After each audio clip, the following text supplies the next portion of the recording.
Media कर्मी के साथ बदसलूकी, महाविद्यालय के आयोजन का किया बहिष्कार।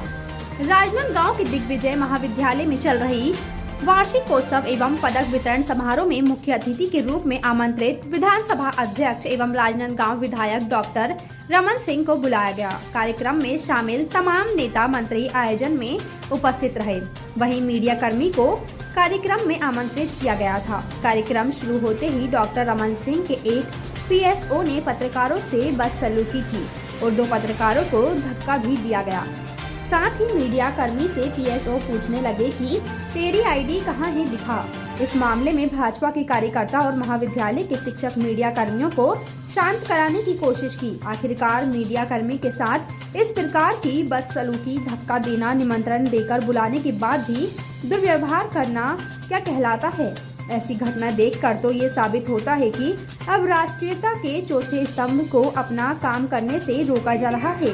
डॉक्टर रमन सिंह के पीएसओ जो कि एनएसजी कमांडो हैं, उनकी ये कृत्य अनैतिकता को प्रदर्शित करता है। इस मामले को कांग्रेस के निखिल द्विवेदी ने कार्यक्रम को राजनीतिक आयोजन बताते हुए भाजपा को घेरा है और साथ ही लोकतंत्र को दबाना बताया गया। आइए दिव्या सोन कुसाले एमएससी अंतिम विशिष्ट अतिथि श्री सर पत्रकारों के साथ नहीं बिल्कुल नहीं होना चाहिए। चलिए कहाँ चेहरा दिख रहा है यार, नीचे करना पड़ेगा। संतोष जी को दिखना है, हाइट आपके हिसाब से। चलिए आज दिग्विजय महाविद्यालय के वार्षिक उत्सव और स्वर्ण पदक पुरस्कार वितरण का ये शानदार आयोजन 1957 से शुरू करके दिग्विजय महाविद्यालय दिग्विजय दास जी के दान के इस शानदार भवन में परिसर है। 5,500 छात्र छात्राएँ।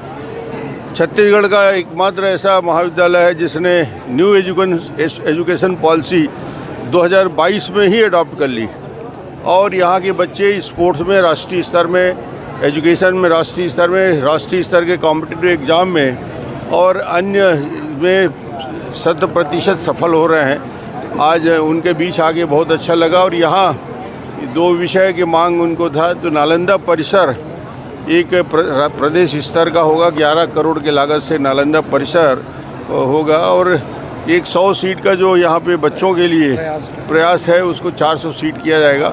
और बॉयज़ और गर्ल्स छात्रावास के जो यहाँ पे बनने के बाद वर्षों से खाली पड़ा है, सिर्फ सेटअप मंजूरी के लिए, उसका सेटअप इसी वित्तीय वर्ष में दिया जाएगा ताकि छात्रावास को आगे बढ़ाया जाए। सर लंबे समय से मांग चल रही है और वाटर के लिए, और देखिए वाटर के लिए अलग अलग सरकार की योजनाएं हैं और केंद्रीय स्तर में राज्य सरकार को जो फंड मिलता है उसका ही अभी यूटिलाइजेशन नहीं हुआ है।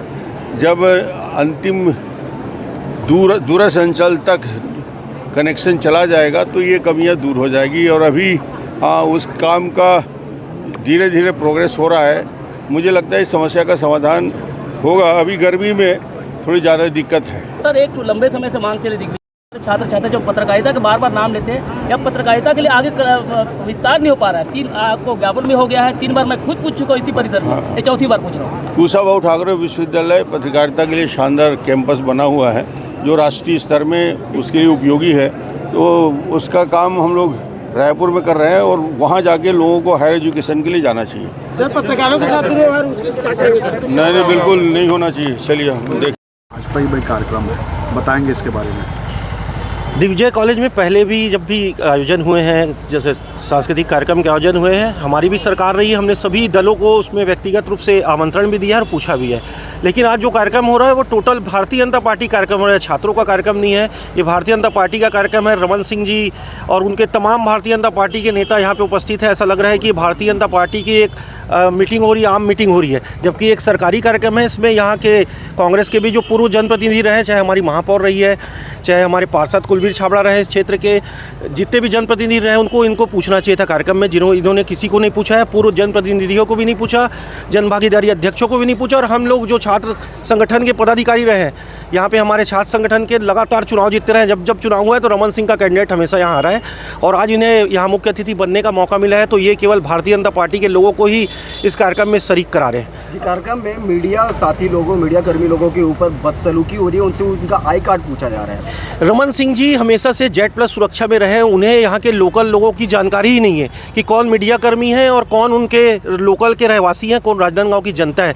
आज यदि आप मीडिया कर्मियों के साथ बदसलूकी उनके गनमैन कर रहे हैं तो ये बहुत दुर्भाग्यपूर्ण घटना है। मैं इसकी घोर निंदा करता हूँ और चाहता हूँ कि अगली बार ऐसी कोई घटना ना हो, क्योंकि ये लोकतंत्र का चौथा स्तंभ मीडिया है।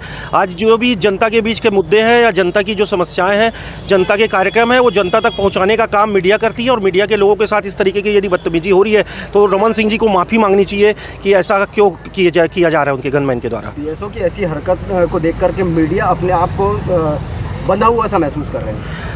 इनके जो पीएसओ हैं वो ब्लैक कैट कमांडो है, वो किसी को पहचानते नहीं। इनके आम कार्यकर्ताओं को भी धक्का मिलता है। मैं हमेशा से ये सुनता आया हूँ, बाहर के जनता को तो छोड़ दीजिए, इनके जो पदाधिकारी हैं भारतीय जनता पार्टी के, उन्हें भी धक्का दिया जाता है। और आज मीडिया के साथ यदि ऐसा घटना हुई है तो रमन सिंह जी को व्यक्तिगत रूप से मीडिया से माफ़ी मांगनी चाहिए कि उनके पीएसओ ने इतनी दुर्भाग्यपूर्ण घटना यहाँ को अंजाम दिया है। दिग्विजय कॉलेज जैसी जगह में, जो शिक्षा का एक मंदिर है, ऐसी जगह में मीडिया के साथ बदसलूकी होना बहुत दुर्भाग्यजनक घटना है। मैं इसकी घोर निंदा करता हूँ।